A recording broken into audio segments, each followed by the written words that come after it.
این محصولات کشاورزی از جهت اکولوژی تازه محصول مهنت دهقانان و کشاورزان ناحیه به نام میر سعید علی حمدانی بوده بخشیده به جشن سده به نمایش گذاشته شدند. کارتوشکا، سبزی، پیاز این همه محصولات استحصال خودی هستند. از این محصولات زنان و بانوان کدبانوها از جماعت‌های دهات چنین پخت‌وپزها را تیار نموده پیشکش نمودند. بین خروش طعام‌های ملی کدوی تگ علو پخته ارکم سعیدووا از دهه مهنت آباد دقت همگان را بیشتر جلب کرد. کدوی علوی در زیر آتش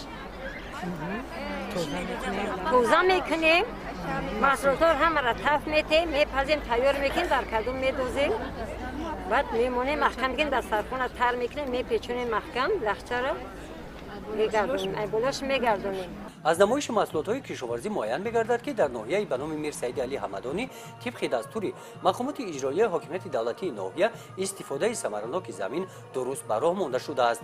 در برابر کشاورزان ساکنان از خطه‌های زمین‌های نزد اهلیگی خود عاقلانه استفاده کرده از آن حاصل خوب به دست آوردند. از روی نشاندادها در جنبست سال 2018 از حاصل باغ و تاکزار همین طور هزارها قوطی‌های افشرده، مربا و کنسروهای گوناگون استحصال شدند. طبق جنبست نتیجه سال 2018 کشاورزان ناحیه به قدر زیاده از 517 میلیون سومونی محصولات کشاورزی استحصال نمودند که نظر به سال گذشته 17 میلیون و 105 هزار سومونی زیاد می باشد. استحصال محصولات صنعتی باشد به قدر 82 میلیون سومونی اجرا کرده شده، نظر به سال گذشته 5 میلیون و 782 هزار سومونی زیاد شده است. در قسمت رسمی چورابینی رئیس ناحیه به نام میر سعید علی حمدانی ساکنان ناحیه را بخشیده به جشن سده تبریک نموده ذکر نمودند که سده جشن کشاورزان آغاز بیداری طبیعت آمادگی به کشت و کاری بهاری می باشد.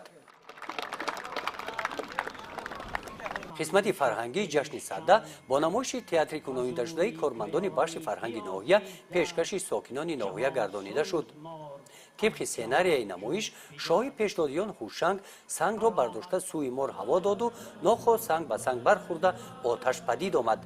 همین طور گلخن جشن سده افروخته شده علنگه آن بلند گردید.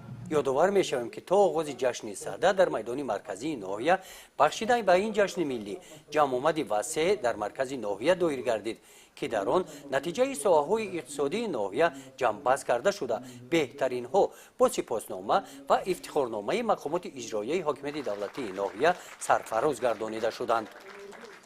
گزارش خواجه نظریف خدای نظر ظهورف از ناحیه میر سعید علی حمدانی برای برنامه اطلاعاتی نوید.